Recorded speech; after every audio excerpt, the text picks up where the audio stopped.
What's up, everybody? This is TJ Tassone, mortgage broker, owner of Tatum Capital, back again with another video. I'm really excited to talk about this one today. I'm going to be talking about Airbnb in Denver, what the rules and regulations are, and what you can expect as an owner who's going to be operating on an Airbnb. And as always, if this is the first time that you're coming to my channel, please like and subscribe at the information below. That way you have access to my content as it comes out every single Friday, and let's hop into it.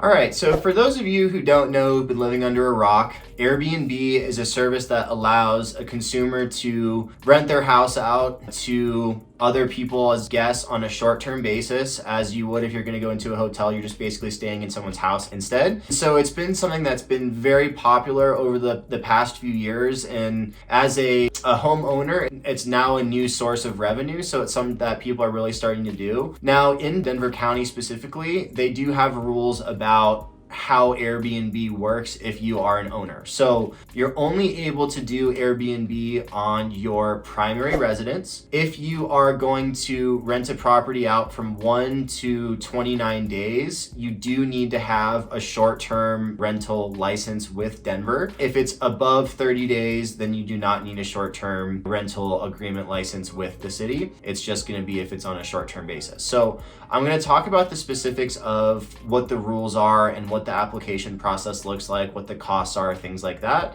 So if you decide that Denver is a place for you to purchase real estate and then think about having it, listed as an Airbnb, you at least are better well equipped and more informed to make the right decision about doing that.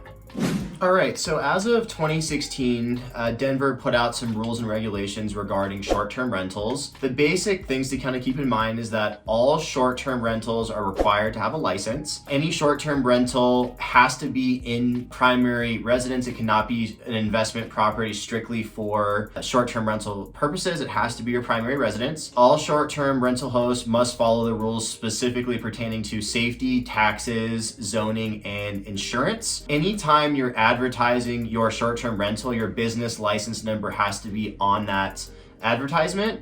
And then if the hosts are not following the rules in place, they could be fined and they could be in a position to have their license be completely taken away. So those are some things to definitely keep in mind.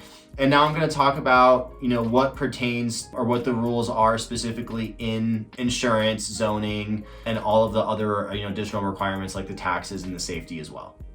All right, guys, so one of the big pieces to getting the application approved to be able to do Airbnb is that you have to really make sure that your insurance is in place and you have the right type of insurance. So there's 3 really big pieces to it. So you have to make sure that you notify your insurance company that you intend on doing short-term rentals. Then you have to get an affidavit from the department from Denver to verify compliance that the insurance company is aware that you are in fact going to be doing a short-term rental.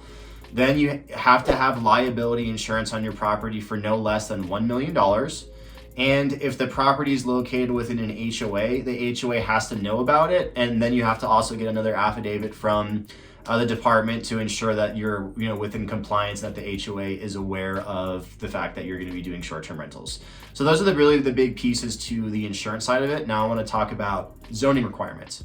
All right, guys, so talking about the zoning aspect to the Airbnb conversation. So really important to understand that Denver says that a short-term rental is someone who's using a property for less than 30 days. So in order for this conversation to be valid and for you to have the correct licenses in place, we have to make sure that we're aware that the property can only be rented for less than 30 days at a time. If it's more than 30 days, you don't have to worry about breaking any rules, because that's at that point you would just have a lease agreement. You would do whatever you want to rent the house out. It's not considered a short-term rental. So that's really rule number 1, okay? Number 2, it has to be really in your primary residence. It's not an investment. So if you're living and you're operating it, it's out of your primary residence. That's another big rule. If you are planning on renting out a mobile home, travel trailer, a camper, those don't apply. Those are not able to be considered into the short-term rental conversation. You're not allowed to have any signage other than one kind of standard 100-inch sign that is non-illuminated, not too showy. That's the one type of advertising you're allowed to have within your windows. You're not able to have more than one party under multiple contracts staying at your property. It just needs to be,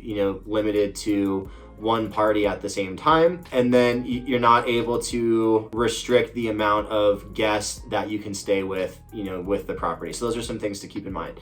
So now I want to talk about the taxation rules that apply to it, as the taxes are going to be a little bit more complicated. And so I'll put a little bit more energy into explaining those. All right, guys, so everyone's favorite topic, taxes, and how do taxes apply to people that are doing Airbnb. So Denver imposes multiple types of taxes for people that are looking at doing Airbnb. So the names of them are lodger's tax, occupational privilege tax, and business personal property taxes. So lodger's taxes are issued biannually, so $50 for 2 years.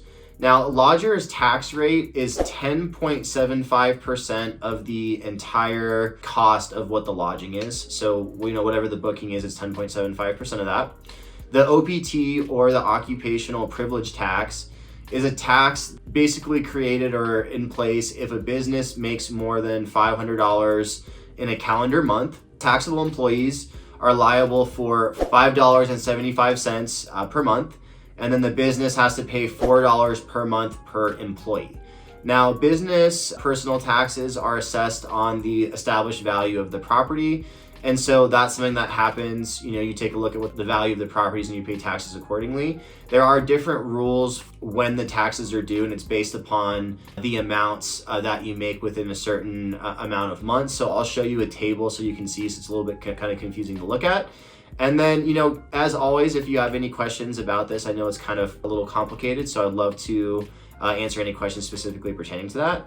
And then let's talk about what the safety aspect is of Airbnb. All right, guys, so then, just talking about safety, general safety requirements. You have to make sure the doors have locks on them. You have to make sure that they're habitable, that there's working uses of water, that there's plumbing. So those are kind of the basic things to think about when you're looking at, renting out as a short-term renter on Airbnb or VRBO in Denver.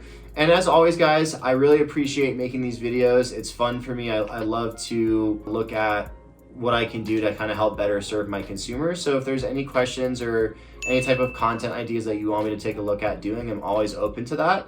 And then as always, please like and subscribe as I come out with new content every single Friday. I want to make sure you have access to it. And then if you have any questions about what it's like living in Colorado, what the life is like, or any mortgage specific questions, I'd love to answer those. I really appreciate answering questions. And as always, thank you so much. Have a great day. We'll see you on the next video.